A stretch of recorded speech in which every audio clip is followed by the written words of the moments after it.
Yes, Miss JB. Good morning. Po. Oy, salamat na kontakta ka pa manggiraray. Anyway, sana din magwara ang signal. Opo. Okay, anyway. Pwede po maklarify kung si Isay ang dapat na makaresibi kang additional na wage increase na po susog sa bagong circular kan wage board ta sa Bicol. Okay po. Ang makaka-receive po kay itong panibago ng minimum wage adjustment, although the ipa po siya napapublish sa newspaper. Opo.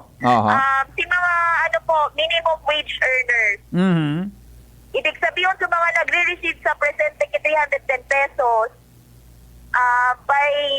by June or once ma-affirm kang commission and take effect na po si order, makaka-receive na po sila ng 345 pesos. Mhm.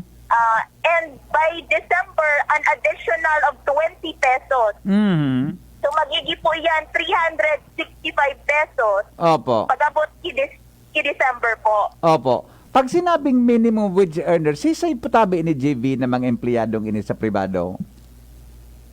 Mostly po, yung ini sa may employee-employer relationship, no? Okay. Ako po ini sa mga seasonal workers, they din po hindi kapalit sa pakyawan. Oho. So may employee-employer relationship lang po ang makaka-receive ka ini. Opo. Actually, sa sarong company, depende po, or company discretion kung ang itatao po nila is above minimum. Mhm. Basta, di ilang magbaba, duman sa sinasabi tang minimum wage. Opo, okay. Kung ang empleyado na karesibi na kan above minimum na sweldo, ano po, qualified Opo. pa siya o di na qualified? Bali po, again, discretion po yan kang company. Okay. Wala man pong violation ang sarong establishmento kung halimbawa magdagdag, mag-increase kisahod, duman sa mga above minimum na. I see. Performance basis man po baga iyan. Iyo po. Ang madagdag lang po is itong mga minimum wage earners. So may 310 pesos po baga. Iyo po. Oho. Okay. So kung itong naresibi kan sarong empleyado na 310 na dati, they are qualified na makaresibi tabi ken. Magiging 345 siya upon effectivity kang order. Yes po, and hopefully, this June po yan, ang Opo. 345 pesos. Oo. Sa December, madagdag sinda kit 20 pesos. Ano? Ano po? Madagdag sa kit 20 pesos sa December 2022. Yes, Opo. tama po ka mo. Okay. So kung sabi yung tabi, JB, bako man pala, alibawa nga company A, kung sinda nagresibi na ang mga empleyado ki above minimum, discretion na kang kumpanya. Kung sabi yun, Opo, yes. simple, sa mga aruge, di ka saraba idig sa mga nasa supervisory or managerial position tabi, ano? Yes po, yes po. Kasi depende na po yan sa kumpanya. Kung tataasan man ni data, syempre, halimbawa lang po, no, si mga above minimum na or mga bako naman baguan or mga datihan na, nagkaka-receive naman ni 365. Opo. Tapos si mga maralaog by June, since ang minimum na is 365, di mapararehas na lang ang sa indang sahod. So, Iyo. depende po iyan sa Iyo. kumpanya. Opo. Iyo Kung nga nang dadagdagan gadano. man po ninda si mga nasa above minimum na. Opo. I see. Okay. Kumusta po ang compliance kan sa tuyang mga employer pagdating sa daily wage tabi sa Bicol Region, Miss JB? Actually, maray man po ang compliance ninda. Although, no, may mga reklamo pa din kitang nare-receive, lalo na sa mga nakaka-receive po ng below 310 pesos. Iyo po. Pero, kapag na-inspect man po kaya kung sa tuyang labor inspector, Oho. pinapa-comply po sinda tinatawan sinda kinotice to comply and may period po iyan. So, binabayaran pa din po so mga empleyado supposed to be makareceive kay itong tamang pasahod. Opo. And also, sa mga nagrereklamo naman, through SENA, nag-aareglo po sinda. So, inaapod si employer, nagme-mediate kang siyado may, Aha. nanganing masettle po itong sa indang labor dispute. dispute. Oh, okay. Natapot kinakaipuhan na i-prorate ini bako buo birilo na increase tabi Miss JV. May so 20 Apa. pesos sa December pa dapat ma-implement. Apa. Actually, Sir Henry, nagaigwa kita ng public hearing last week of April sa Opo. Naga and sa Legazpi. So, inimbitar ta ang mga empleyado and also sa mga may-ari establishmento digdi sa Bicol Region.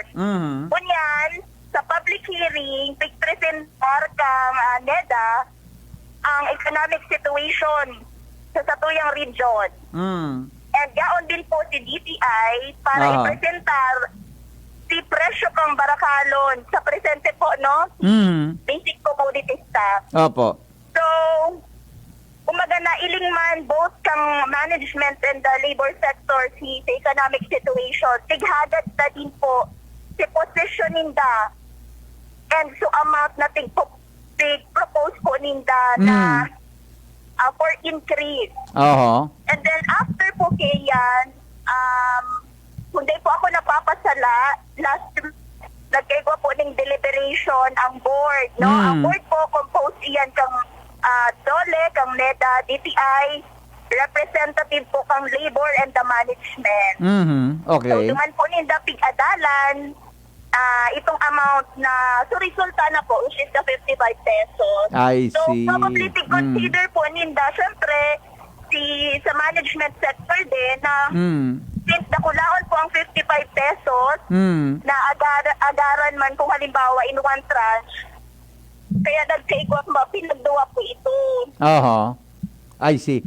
Pira po sa original na proposal kang labor sector na dapat increase per day? Ito po 2019. Opo, pero po sa original na proposal base po sa napag-urunan kan board, sa original na suggestions para Yes, maka-arrive kan 55. Apa. 25 pesos po. 25? So dati, opo. So dati, okay. Pero ganyan 'di ba? Before na mag-arrive sa 55 pesos na increase, dapat may original proposal 'yan. Magura na po so proposal na original, Ninda. Sorry, sir, ano po ito? Oo. 'Di ba? Bago maka-arrive kang 55 pesos na daily wage increase, igwaki original 'yan na proposal kumpara talaga. Pero pong suggestion na original sa Bicol. Kung babasehan ta po kang 2019, an additional of 25 pesos, pero na-defer po baga ito. Iya po. So nagkaigwa ulit po ng panibag pag-aada ng RTWPP.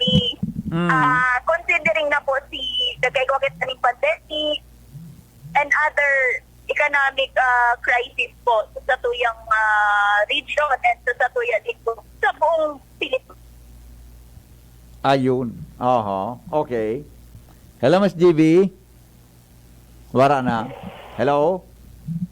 Wala na. Hello, sir. Yeah, Hello, okay. sir. Yeah, go ahead po. Yes, sir. I So, see. yun po ito. I see. Okay. So, norin po ipapublish ini para mapo na sa implementation? Ano po ito, sir? Pasensya Norin na po siya ipapublish? Okay po.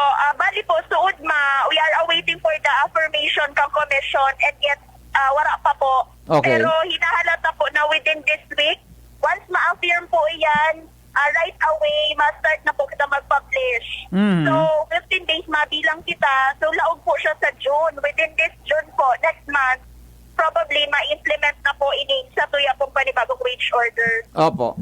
Last na lang tabi, JV, medyo ang signal mo pa wara natapot mas hababa ang increase sa daily wage kumpara duman sa National Capital Region. Samantalang, kung ilingon mo, mas halangkaw da ang ibang presyo kang barakalon digdi kumpara sa Manila. Yes, sir. Actually, sir, kang nag-conducir po ki public hearing, hinagad na po si kumaga suggestion or recommendation kang sa workers. May mga nagtaong additional 25 pesos. May nag-suggest na kibuho na 400. And syempre, kaibahan na po si management. Opo. So, may iba man po sindang tig-suggest. Ikaw tig-suggest na di maglangkaw. Ikaw din na tig-suggest na 10 pesos lang ang i-increase. Oo. So, kumbaga po, ang board na po ang nagbalanse ka ito.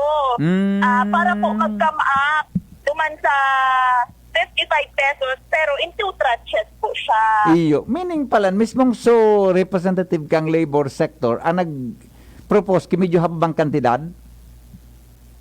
Ano po, sir? Sorry. So, representative kang labor sector ang nag-propose hababa ang kantidad na increase dapat? Ano po, sir? So mga kaibahan ta po sa sa mga naimbitar po ng mga workers. Kaya po, sir, more than 300 kami kayo sa public hearing. Siguro, majority kayo mga trabahante po sa itong Sanaga po, trabahante sa Camarines Sur and Cam Norte. So, sa Legazpi naman, sa the rest of the provinces. So, sinda po ang nagtao, tighagadan ni po sinda suggestion. After the presentation po kang sabi ko nga po sa economic situation from NEDA and also sa DTI. And kasabay din po actually na-invite ni din po ang Department of Agriculture. Nagpresentar din po sila. Yeah, okay. Iklaro ko lang ha, ang makakareceive ka ni Sigwak ki employer relationships, ano? Yes Diba? po, yes. Sa mga skilled workers ngaya, mga karpentero, mga tubero, di man po kasabay digdi? Yes po, depende po kaya sa kumbaga sa isang contract. Sabi ko nga pag seasonal worker or halimbawa, pakyaw, iba man po ang rate kaya data po maa-apply si minimum wage. Iyo. Paano po ma-establish ang employer and employer relationship tabi, Miss JV? Inat na inat, sir. Dapat, syempre, paano maaraman